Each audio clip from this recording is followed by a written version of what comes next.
Hello friends, দিল্লিতে এসে আমরা বিকেলবেলা বেরিয়ে পড়লাম ঘুরতে। সবার প্রথমে চলে আসলাম যন্তর মন্তরে। 1800 শতকে জয়পুরের মহারাজা দ্বিতীয় জয়সিংহ দ্বারা নির্মিত একটি জ্যোতির্বিজ্ঞান পর্যবেক্ষণ কেন্দ্র হলো এটি। এত সুন্দর স্থাপত্যশৈলী সত্যিই কিন্তু মনোমুগ্ধকর। এখানে বেশ কিছুটা সময় কাটানোর পর বেরিয়ে আমরা খেলাম ফুচকা। এরপর আমরা চলে আসলাম আমাদের সেকেন্ড ডেস্টিনেশনে, গুরুদুয়ারা বাংলা সাহেব।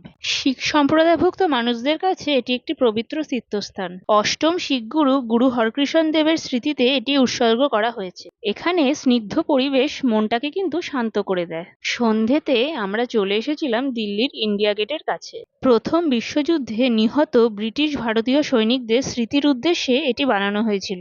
ইন্ডিয়া গেটের কাছে সুন্দর মুহূর্ত ধরে রাখার জন্য আমরা বেশ কিছু ছবিও তুলে নিয়েছিলাম। এরপর আমরা রাতের নৈশভোজের জন্য চলে আসি দিল্লির লজিজ রেস্টুরেন্টে। এখানের ভিতরে অ্যাম্বিয়েন্সটা কিন্তু ছিল দেখার মতো। এখানে স্টার্টারে আমরা নিয়েছিলাম আলু টিকিয়া আর চিকেন টিক্কা কাবাব। আর মেন কোর্সে আমরা নিয়েছিলাম মটন ভর্তা, মটন কালা ভুনা আর তন্দুরি রুটি। টেস্ট ছিল ফাটাফাটি। পরিবারের সবাই মিলে সেদিনের নৈশভোজটা কিন্তু আমাদের দারুণ জমে গিয়েছিল।